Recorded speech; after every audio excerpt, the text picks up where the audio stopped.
Hello everyone, this is a continuation video after the introduction to pathology. This video is about the bacterial, viral and parasitic infections general outline for BPT second year students and also for all other medical students. Let's go. Introduction will be something like this. The infections are the diseases caused by invasion and the multiplication of microorganisms such as bacteria and microorganisms. దీని meaning ఏంటంటే infections అనేవి ఒక diseases అవి ఎలా వస్తాయంటే ఇన్వాజేషన్ అంటే చర్మంలోకి ఇట్లా చొచ్చుకొని పోతాయి, స్కిన్ని బ్రేక్ చేసి మ్యూకస్ మెంబ్రెయిన్ లోపల నుంచి వెళ్ళిపోతే దెన్ ఆఫ్టర్ మల్టిప్లికేషన్ అంటే ఏంటి, అవి లోపల ఇంకా ఇంక్రీజ్ అయిపోతాయి.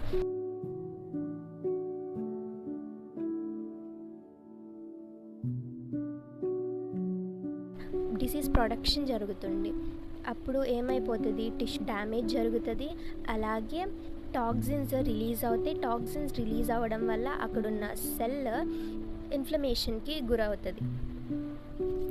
ఇవి అసలు ఎలా స్ప్రెడ్ అవుతాయి?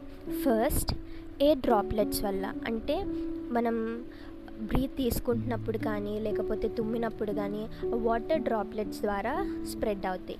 సెకండ్ కంటామినేటెడ్ ఫుడ్, అంటే పాడైపోయిన ఫుడ్ కానీ లేకపోతే వాటర్లో మైక్రో ఆర్గానిజమ్స్ ఉన్నా కానీ వాటి ద్వారా మనకి స్ప్రెడ్ అవుతాయి అన్నమాట. డైరెక్ట్ కాంటాక్ట్, ఇన్ఫెక్ట్ అయిన పర్సన్ మీకు షేక్ హ్యాండ్ ఇచ్చినా కానీ వస్తాయి. వెక్టాస్ అంటే ఫర్ ఎగ్జాంపుల్ మస్కిటోస్, అవి ఆ ఇన్ఫెక్షన్ని వేరే చోట నుంచి తీసుకొచ్చి మీకు ఇంజెక్ట్ చేస్తాయి అన్నమాట.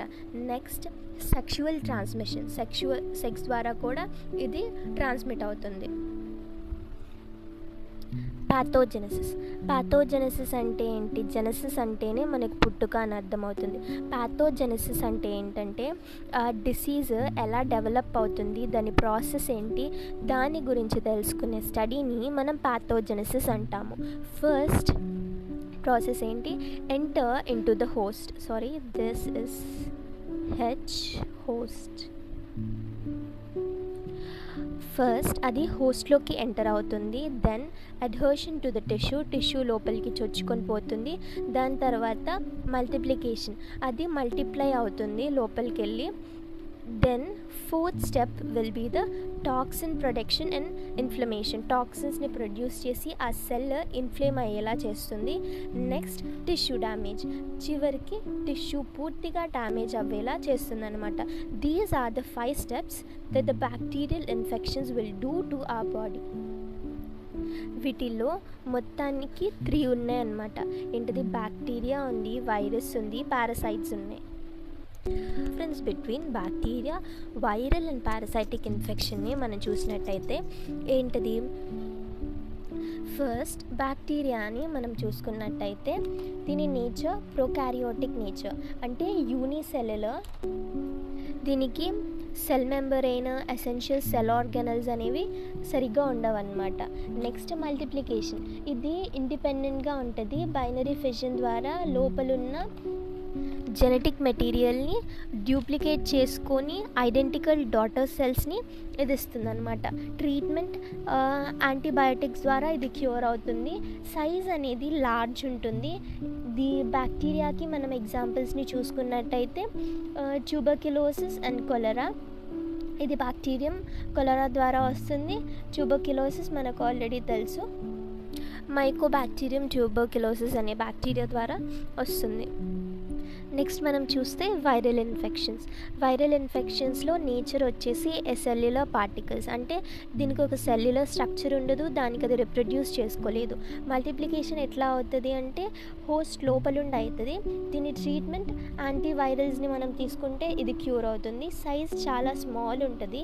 ఎగ్జాంపుల్స్ మనం చూసుకున్నట్టయితే ఇన్ఫ్లుయెన్జా అంటే రెస్పిరేటరీ ప్రాబ్లం ఇది. దాని తర్వాత హెచ్ఐవి అంటే human immunodeficiency virus which will lead to AIDS అన్నమాట. ఇంకా మనం పారాసైటిక్ ఇన్ఫెక్షన్స్ని మనం చూసుకున్నట్లయితే దీస్ ఆర్ యూకారియోటిక్ ఆర్గానిజమ్స్, అంటే దీనికి సెల్ వాల్ స్ట్రక్చర్ కానీ లోపల ఆర్గనల్స్ కానీ రిప్రొడ్యూస్ చేసుకోవడం కానీ అన్నీ పర్ఫెక్ట్గా ఉంటుందన్నమాట. ఇది ఆర్గానిజం లోపల ఉండొచ్చు లేకపోతే బయట ఉండొచ్చు. ఇది యాంటీ పారాసైటిక్ డ్రగ్స్ తీసుకుంటే we can cure it, and usually this will be large.